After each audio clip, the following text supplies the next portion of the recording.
Class 10-এর life science chapter 1 জীবজগতের নিয়ন্ত্রণ। তোমরা সবাই মন দিয়ে শোনো আর লেখো, আর সবাই লাইক অ্যান্ড সাবস্ক্রাইবটা দিয়ে দাও। তাহলে ক্লাস 10-এর লাইফ সায়েন্স চ্যাপ্টার 1 জীবজগতের নিয়ন্ত্রণ।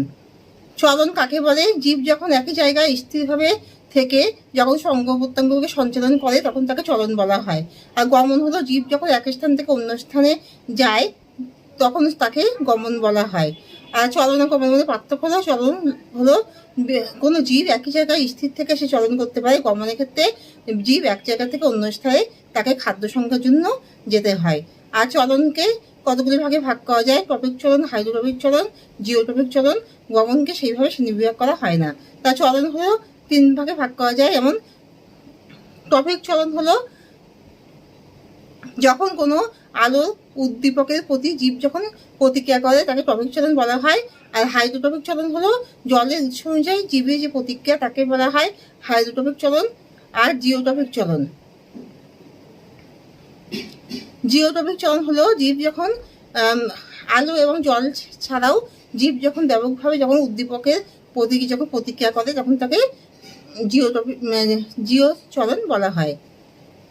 আর হরমোন হলো যে রাসায়নিক প্রক্রিয়া জীবের বীজকে পরিপক্ক হতে সহায়তা করে এবং উদ্ভিদের বৃদ্ধির নিয়ন্ত্রণ ও মূলের বৃদ্ধিকে প্রতিরোধ করতে সহায়তা করে, ও যা কোনো নির্দিষ্ট ভিতরের উৎস থেকে বাইরে এসে বা উৎসস্থলে তার প্রতিক্রিয়া সম্পন্ন করে তাকে হরমোন বলা হয়। তাহলে হরমোনকে কতগুলি ভাগে ভাগ করা যায়? যেমন জীববিরোধী হরমোন। জীববিরোধী হরমোন হলো যা বীজকে অঙ্কুরোদ্গম হতে সহায়তা করে। আর টপিক হরমোন হলো যে হরমোন, টপিক হরমোন আছে আর অক্সিন আছে, জীববিরোধী হরমোন আছে, স্থানীয় হরমোন আছে। তার টপিক হরমোন যে হরমোন বাইরে এসে তা ক্রিয়া সম্পাদন করে, আর স্থানীয় হরমোন হলো যে হরমোন সে উৎসস্থলের মধ্যেই তা ক্রিয়া সম্পাদন করে। আর টেস্টোস্টেরন হরমোন হলো যা পুরুষদেরকে পরিপক্ক হতে সহায়তা করে, তাদের গলার স্বরের পরিবর্তন করে এবং পরিণত বয়সে তাদের গলার স্বরের পরিবর্তন ও দাড়ি এবং গোপ গজাতে সহায়তা করে।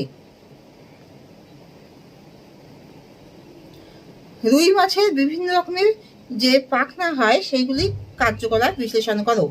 রুই মাছের পাখনাগুলিকে কতগুলি ভাগে ভাগ করা যায়? বক্ষ পাখনা, বক্ষ পাখনা যা মাছকে জলের মধ্যে ওঠানামা করতে চলাচল করতে সহায়তা করে। শনি পাখনা, শনি পাখনা মাছকে জলের মধ্যে ওঠানামা করতে চলাচল করতে সহায়তা করে। পৃষ্ঠ পাখনা, পৃষ্ঠ পাখনা মাছকে জলের মধ্যে দিক